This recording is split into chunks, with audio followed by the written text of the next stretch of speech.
You ask Tiger to solve. This deals with linear equations with one unknown. The final result is x equals -3/4. Let's solve it step by step.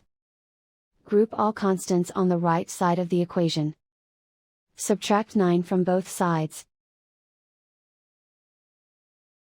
Simplify the arithmetic.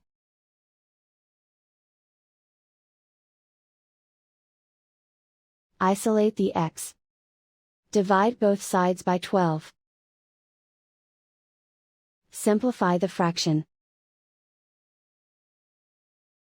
Find the greatest common factor of the numerator and denominator. Factor out and cancel the greatest common factor. And so the final result is x equals -3/4.